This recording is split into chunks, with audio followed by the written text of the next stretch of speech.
15 আগষ্ট বুলি আলু চপ আৰু মটৰ বুটৰ ঘুগুনি খাম। তাৰ কাৰণে মই প্ৰথমে মটৰটো বইল কৰি লওঁ। আলু দুটামান দি বইল কৰি লওঁ। এটা কেঁচা পিঁয়াজ কাটি দিছোঁ। আন্দাজ মতে নিমখ,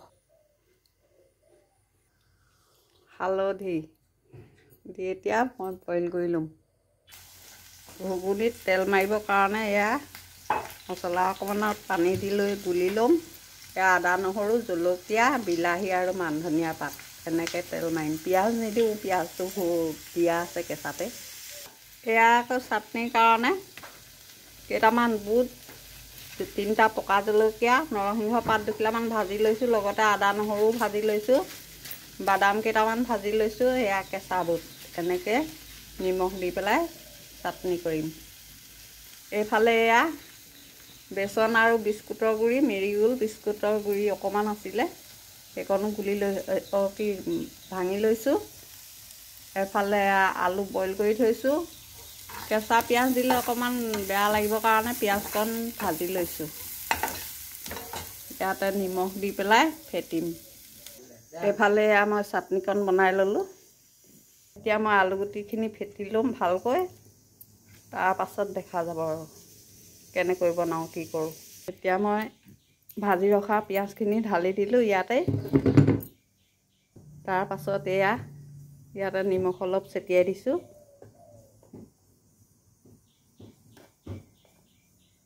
অকণমান মছলা মাৰি দিছোঁ।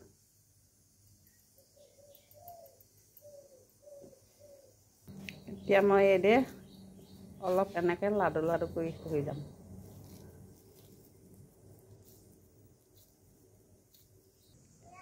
এতিয়া মই এয়া বেচনতে অলপ লেটিয়াম।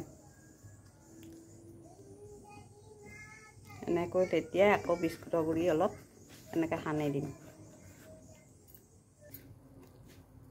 এয়া মই এই ফ্ৰাইং পেনখনতে তেল অলপ দি লৈছোঁ।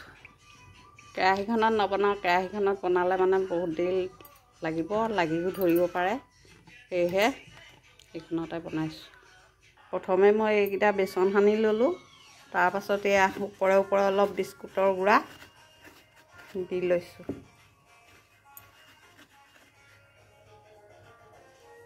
এনেকৈ বিস্কুটৰ গুড়া অলপ সানি ল'ম। এয়া মই বিস্কুট সানি পেলাই ৰেডি কৰি ল'লোঁ। এটা এটাকৈ দি যাম। বিস্কুট মানে মেৰিগোল্ড দিছোঁ দেই, বেলেগ বিস্কুটৰ গুড়ি নাই দিয়া।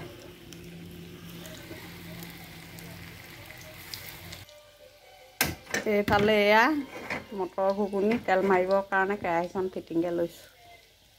সেইফালে আলু চবো হৈ থাকক, এইফালে মটৰ ঘুগুনি তেলটো মাৰি থওঁ।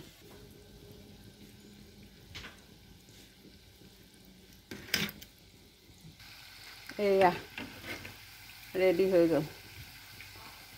এনেকৈ মই ছটাকৈ বনাম। মিঠাতেলতহে বনাইছোঁ আকৌ দেই, ৰিফাইন তেলত নাই বনোৱা। কাৰণ ৰিফাইন তেলত বনালে হেৰি হয়। পৰাপক্ষত মই ৰিফাইন তেল ব্যৱহাৰ নকৰোঁ। য'ত নেকি কৰিব নালাগে তাতহে কৰোঁ। মানে মিঠাতেলটো য'ত ব্যৱহাৰ কৰিলে বেয়া লাগে ফ্লেভাৰটো, সেইকাৰণে তাত ৰিফাইন তেল অকণমান ব্যৱহাৰ কৰোঁ। নহ'লে মানে মই মিঠাতেলতেই চব কৰোঁ।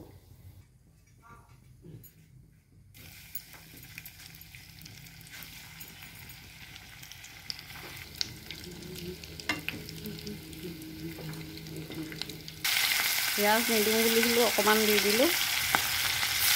নহৰু আদাখিনি দি দিছোঁ। এতিয়া ইয়াতে মই মছলা পানীখিনি দি দিছোঁ। বিলাহী দি দিছোঁ। এতিয়া এইকেইটা আকৌ পকৰি বনাইছোঁ। এয়া আমাৰ মটৰ ঘুগুনি ইতিমধ্যে হ'ল। মটৰখিনি ভালকৈ নিসিজিলে, পুৰণা মটৰ এনেকৈ নে বহুত হৈছে লিলোঁ। এয়া আমাৰ আলু চব ৰেডি, খাবহে লাগে আৰু কি হয় আৰু খোৱা ৰাইজেহে গম পাব। সৰস্বতী কেনেকুৱা হৈছে? বঢ়িয়া নে? পাৰিম ন? পাৰিম। অঁ, সেইকাৰণে খুৱাইছোঁ আকৌ। হোষ্টেলৰ পৰা আহিছে বোলো ছোৱালীজনীয়ে স্পেচিয়েল এটা খুৱাওঁ। আমাৰ ওচৰে হস্পিটেলটো বাদ দিয়ক আলু চপৰ দোকান এখনো নাই সেইকাৰণে খুৱাইছোঁ